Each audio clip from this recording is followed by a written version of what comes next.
স্বামী বিশেষ সময় অক্ষম হলে স্ত্রীর করণীয় কি হবে? মেয়েদের পেশাবের পরে পানি ব্যবহার করার পরে মোছার জন্য আলাদা কাপড় ব্যবহার করা জরুরি কিনা? হস্তমৈথুনে হবু স্ত্রীর হক নষ্ট করা হয় কিনা? আপন দুই বোনকে একত্রে বিয়ে করা যাবে কিনা? ভাঙা প্লেটে খাওয়া যাবে কিনা?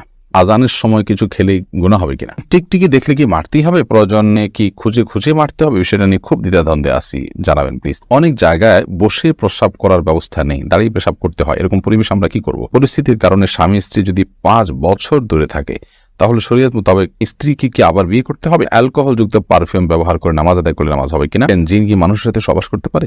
স্বামী সিগারেট খেলে ওয়াইফের করণীয় কি? নামাজের সময় পাশ দিয়ে কেউ গেলে বা আসলে আমার আম্মু নামাজের ভেতরই তাকায়, এতে নামাজের কোনো সমস্যা হবে কিনা? শীতের দিনে টাকনোর নিচে কাপড় পরা যাবে কিনা? চলুন আপনাদের যে সমস্ত প্রশ্ন ইতিমধ্যে চলে আসছে সেগুলোর উত্তর দেওয়ার পালায় আমরা প্রবেশ করি। ফয়সাল আহমেদ আপনি লিখেছেন, টিকটিকি দেখলে কি মারতেই হবে? প্রয়োজনে কি খুঁজে খুঁজে মারতে হবে? বিষয়টা নিয়ে খুব দ্বিধাদ্বন্দ্বে আছি, জানাবেন প্লিজ। না, খুঁজে খুঁজেই আপনাকে মারতে হবে এমন কিছু কোনো বাধ্যবাধকতা নেই।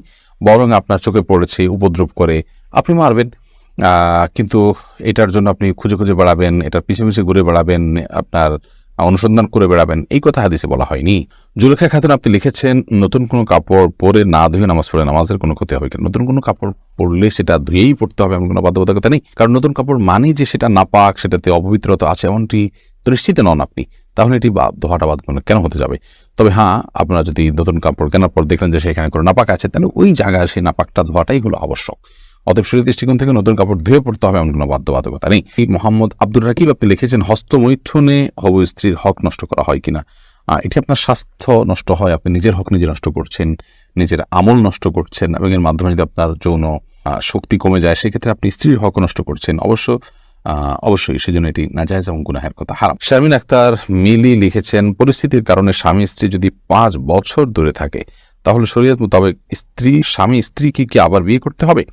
না, 5 বছর কেন, 10 বছরও যদি কোনো কারণে দূরে থাকে, তাদের মধ্যে বিচ্ছেদ বা তালাক না হয়, তাহলে তারা পুনরায় বিয়ে করতে হবে না, তাদের সম্পর্ক টিকে থাকবে তালাক না হওয়া পর্যন্ত। রাইসানি আপনি লিখেছেন, আজানের সময় কিছু খেলে গুনাহ হবে কিনা?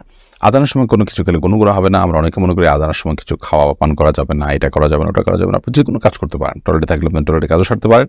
তবে আপনি যখন টয়লেটে নাই, পবিত্র জায়গায় আছেন বা স্বাভাবিক অবস্থা আছেন, তখন আপনি আজান শুনলে আজানের জবাব দেওয়ার চেষ্টা করবেন।